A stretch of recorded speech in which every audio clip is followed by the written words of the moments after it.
First of all, I gotta give credit to Valparaiso.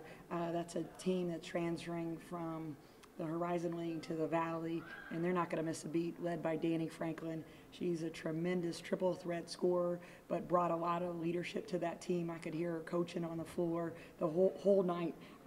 They have only played a couple games and during the season, and we're now going into our 7th game tonight. So I thought that team was a little bit more rested than we were. I knew they would come out of the gate strong. They had in their previous game, but more importantly, we had to learn how to score against a team that traps our ball screen. So we had been working against that. And I love our men's practice squad, but unfortunately they couldn't give us a good enough display of what Valparaiso did to us tonight. But credit our kids. We rallied. We talked about that first 5 minutes that Valparaiso would come out hard, and they did. You could hear them in warm-up. They were really fired up. But we wanted to, in previous games, we've been starting strong and ending strong. In our second and third quarters, we've been waffling, and now today was the exact opposite, and that's exactly what we needed, was a strong quarter going into halftime and a strong third quarter coming out of halftime, and we got that tonight by our starters, and got a lot of different contributions from people, but it was exhausting. I mean, this is our 3rd game in 5 days. We get a day off tomorrow. Don't play again until next week. I've got kids stressed out academically, tired athletically, and they responded tonight. This was a big heart game for us. We showed a lot of character against a type of pressure that we had not seen in previous games from start to finish. And the kids responded, and they executed very well. I'd like to start with the second quarter, because in my eyes, what changed there is Sid Lambert, who had been struggling with threes, just got on fire. Just can you talk a little bit about how that got things rolling for you guys? It did, and to the group that was in at that time in the second quarter, I know she was at the point position during that second quarter, but I can't remember everybody else in at that time. But we ran the same play 3 times in a row, like go, and it worked. And she scored in a variety of ways off that one set, and we just kept milking it. But you can tell when Sydney's really focused and she had that look coming out in that second quarter, and it showed. And along with Carly Santoro, the two of them combining for 46 points is impressive. I'm going to ask you about that Santoro individual in a minute, but in the third quarter, when Sid, I think, missed a 3, then you had Haley stand up, and she hit like 3 in a row, or certainly 2 in a row right off the bat. Can you, and especially knowing that you guys had been struggling in the third quarter, especially to score, just the jump that gives your offense when Haley's hitting shots like that? It's a jump for our offense when we have balanced scoring. And going into this game, we had 4 kids averaging double digits. And it's when I try to self-scout us, I sit down, I'm like, okay, if I were another coach, I would do this. And then I was like, oh no, but then what if that kid does that? So having that balanced scoring, and I think in 7 games, we've had 4 different leading scorers. And that balance has been good. But I thought tonight with the trapping defense that we were facing in Valparaiso, that we had to make the extra pass and scramble and score a little bit ugly at times. And we did that, and Haley was a big beneficiary, especially of that in the third quarter with those back-to-back threes. And it really ignited our fans. I mean, holy cow, our largest fan base tonight, and having the Falcon marching band there, it was electric in here, and I can't thank the band and marketing enough for getting them here, but it was a great crowd. Last time we were home, we didn't play as well as we wanted to in a 10-minute stretch and got burned, and today I thought we played a better stretch for a majority of the game against a really talented Valparaiso team that, again, defensively was doing stuff that we hadn't faced yet. Yeah, and especially the ball screen, I mean, that kind of flummoxed you guys in the first quarter. But if you would talk a little bit about Carly, in the second half, she was aggressive, either was getting fouled or making shots or getting 2 free throws. Just Will you talk a little bit about the offense that she gave you in the second half when you needed a basket? She turned the corner when they tried to trap her. She turned the corner and tacked the big and got down lane line. So she had consecutive layups, again, called the same play for her, called her number. But Carly, with the new rules of going to the foul line, shooting 2 at 5, she did a fantastic job of getting to the foul line, and she's been working on her foul shooting percentage. I can hear the other coach yelling, like, it's okay, foul her, foul her, foul her, and she stepped up. She had 13 of 16 at the foul line, and those were big tonight, and I was really impressed with how confident she was at the foul line after getting hit pretty hard at different times and taking it in a beating, because they were found hard for a purpose, to try and rattle her, and she stepped up and said, okay, if you're going to do that, I'll just knock down some free throws. So she was really big for us in that quarter as well. You saw her in high school. I did not, but the reputation that I had heard was that she was a great scorer. Did you see her being able to do the things she's doing this year beyond scoring? I mean, Carly's been a fantastic rebounder. I mean, I've got to look it up, but I would bet a lot of money that she is leading the nation in rebounding in the guard position. oh, yeah. right now.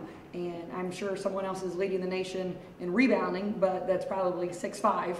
But she has such tenacity when she crashes the offensive glass, the defensive glass, and she can just get in there amongst the trees and grab a lot of rebounds. But that's something where she's from a big family. She's got a lot of siblings, okay? So there's a point where she's got a battle for toys, a battle in the playground, got a battle in the backyard, the driveway, and nobody took it easy on her, and it shows. And that's one thing. She's going to attack the glass like it's the last possession. And I have said this about our team down in Florida especially, but if we made a mistake, no one quit. We rallied and played the next play, and that's a kid who can make a mistake and then make a better play the next time. Or if she makes one good play, she'll make a great play after that. So she has shown, again, a lot of toughness after having a terrible injury in high school, come back. She's battled a health injury or health issue early in life, and she's playing like, hey, this is the last possession on a lot of possessions that we face, and just effort, plays hard, and you can't coach that. You have it or you don't, and she's got that. Did you see the roundedness of the game that she's showing now, or is that something that she's developed in her time here? You see what I'm saying? I mean, John, you missed out. She showed all that in high school.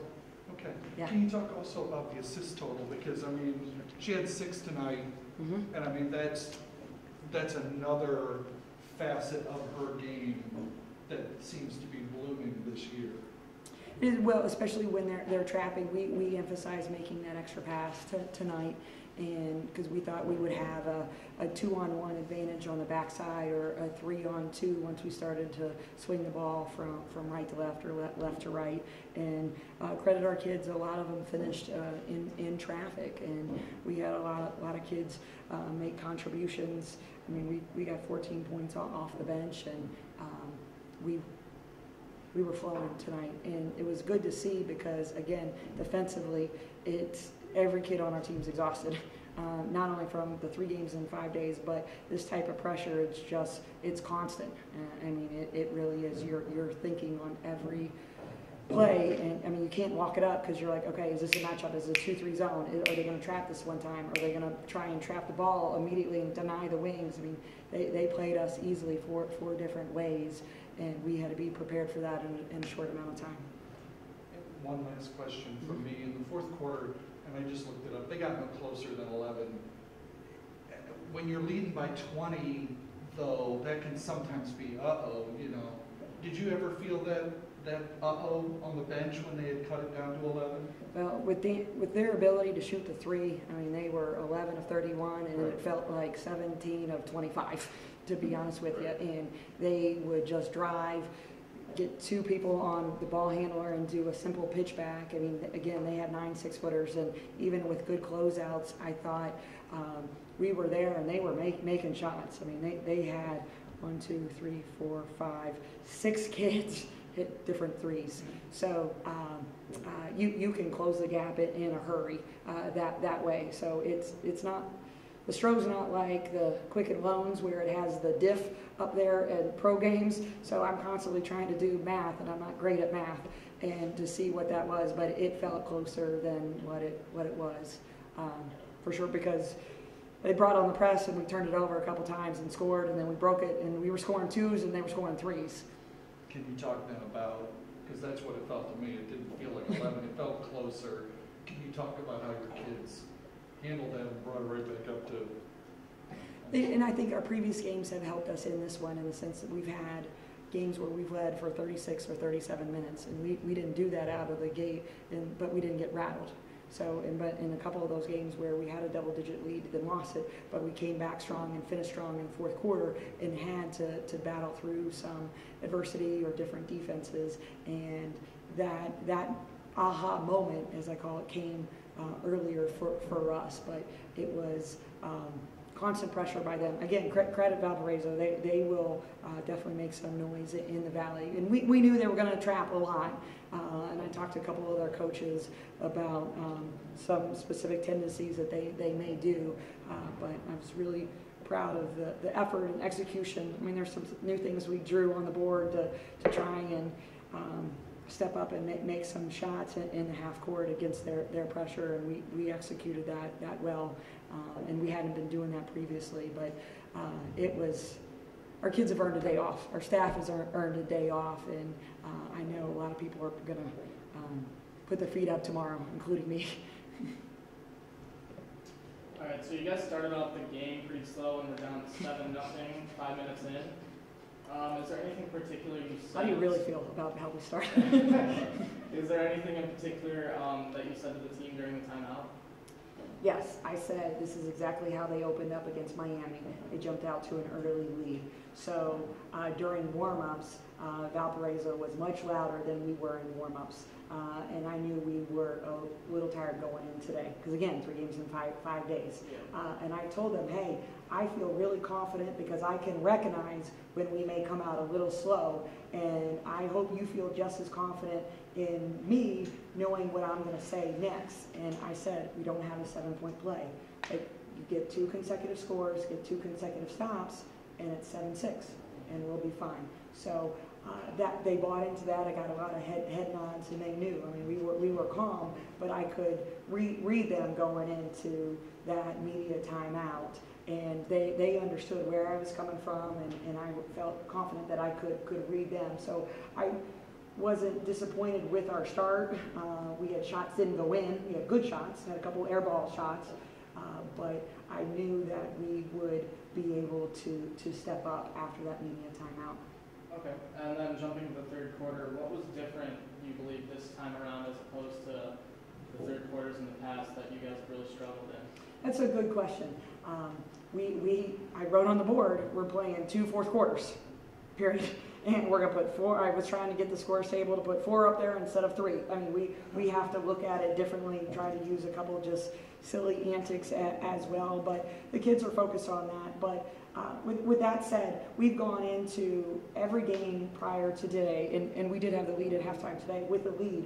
So we're facing a team that is scrambling back to the basket. Literally, each team that we've played has come out at about 1.5 minutes left. So everybody in the stands probably knows what's going on in the locker room, you know, and we're coming out at 5 minutes and ready and loose, but they're coming out with a little bit of different tempo, and we've been cold in that third quarter. So again, it was nice to see that our second and third quarters were really strong compared to previously in our other games, but we were actually calmer than you would anticipate with that. So. Good. But before I let you all go, I just got to give a special shout out. Today's Tracy Wright's birthday. Tomorrow's Van Wright's birthday. So Tracy, this one's for you. Van, you all got to split this win. But we need everybody back.